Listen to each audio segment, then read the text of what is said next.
Hello, ladies. This is Mary Parmalee, and I want to welcome you to a special recording for our study on prayer.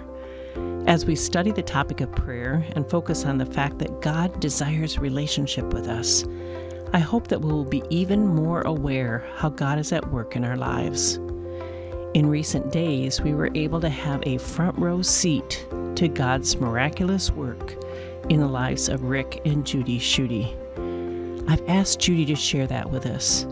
I'm thankful that in the midst of all the demands of her day, she's agreed to do that. Welcome, Judy. I enjoy listening to Christian music on the radio, and once in a while, there are songs that have a lasting emotional expression and pop up into your mind at the least expected times. Little side note here. Sometimes I don't agree with all the phrases, as they can detract from who God is and detract from focusing on God. But at the same time, some lyrics can mirror what you are experiencing. I'll connect that in just a moment. This past Labor Day weekend, family time was planned for Rick and I. Our daughters, who live on the opposite side of the state, were separately going to visit. Rick felt well, but one problem was that Rick's right knee was bothering him, and we thought it was from overuse during PT. By Saturday afternoon, it was evident he was not feeling well, and his knee was much warmer than the other.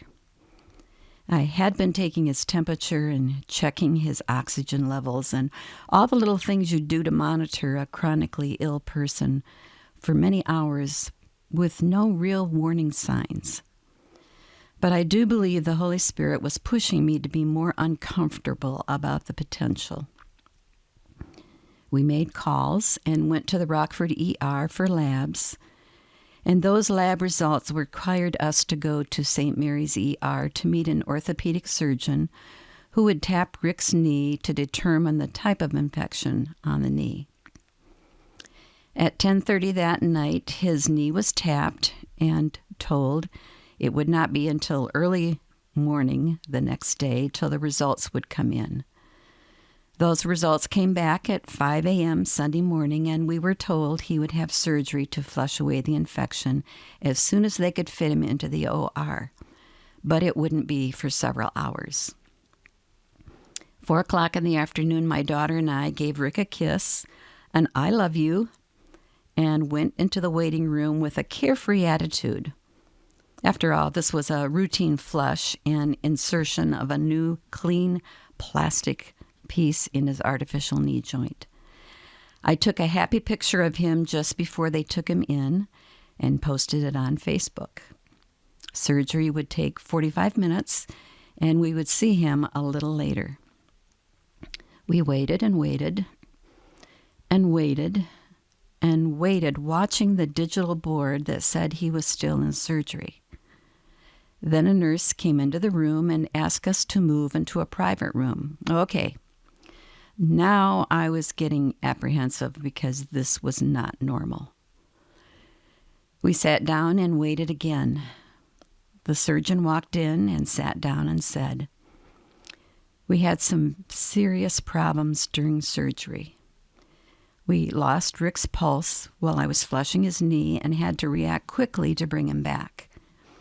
He is in very critical condition, and it does not look good. He's been moved to the ICU, and they are working with him right now. We will come and get you when we can take you into him." I cannot describe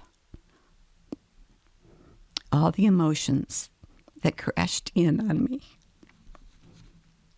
Fear, sadness, a physical shaking inside hit me like a brick. I felt like the air had been sucked out of the room. The surgeon left the room, and my daughter hugged me as I wept. And then I told her, "We need to pray now, and people need to pray." I prayed, "God, please restore life to Rick, if that would please you. I'm begging you for his life, and I know this is a selfish request. but you have planned it because you love us, and we trust you. Help me to accept your will. We will be thankful to you. We love you, Lord, but I want you to keep him alive.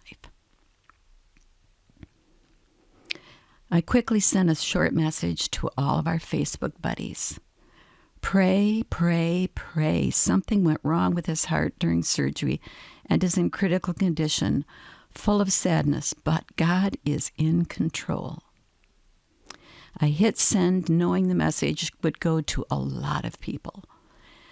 I can't even begin to understand how pleased God must have been to hear so many prayers from across the country, praying in unity around the same time.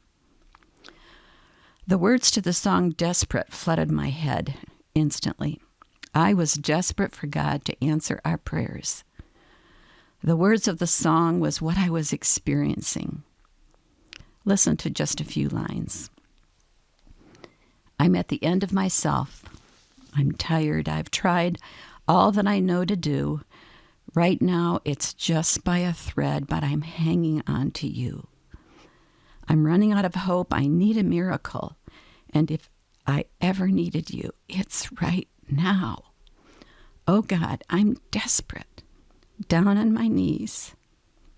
Send help from heaven, because that's what I need. Redeem this wreckage. Restore my peace. I'm not asking, I'm begging, Lord. Come through for me. I need heaven, and I'm desperate. I was desperate for God to intervene as only He could do. We kept waiting for someone to come and get us, and at the same time, that feeling of being fearful that they would say he was gone. The nurse came and took us to Rick. He was on a ventilator, but very aware because they couldn't sedate him or give him any pain meds because it would lower his blood pressure to a very extreme point. I held onto his hand and was so thankful I could talk to him.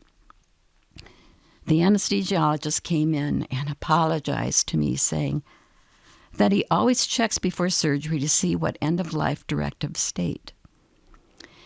He said either he forgot to check it or had somehow forgotten the notation DNR. He said when Rick's heart stopped, he went into full save mode and gave him an injection to restart the heart, and it worked. He started to apologize again, and I told him, stop. Rick and I are people of strong faith and firmly believe that God is in control of every single thing. God was guiding his hand, allowed him to give Rick the injection, and permitted Rick to live. While he may not have realized it, God was using the skills he gave to him to preserve Rick's life, all according to God's plan. Now go home and get a good night's sleep, is what I told him. And he looked like he was on the verge of tears. At 2 a.m. on Monday, they removed the ventilator, and Rick was breathing on his own. Realize that's just hours from when we had talked to the anesthesiologist. By 7 a.m. on Monday, he was texting people and talking over the phone. He said to me, I haven't felt this good in a long time. My throat isn't sore. I can swallow because the ventilator was only in place for a few hours. I was stunned by this. The orthosurgeon and anesthesiologist visited Rick several times in the next few days, scratching their heads at what medically had taken place, both saying that they had never expected to have him survive, and they were very happy to be able to talk and see him. And Rick would smile and answer, I'm really glad I can talk and see you. Rick's personal doctor simply put it, this has been a miracle. There isn't medically a reason you should be alive and functioning normally. 6 days later, Rick returned home. Understand that. 6 days. Rick has never gotten out of the hospital in 6 days, let alone days in the ICU. Oh, the great, great, great kindness of God and how He loves you and me. We are desperate people who have the sure confidence that God hears our every word and our every groan of desperation. Our Good Shepherd tending us as His lambs. All glory to our God.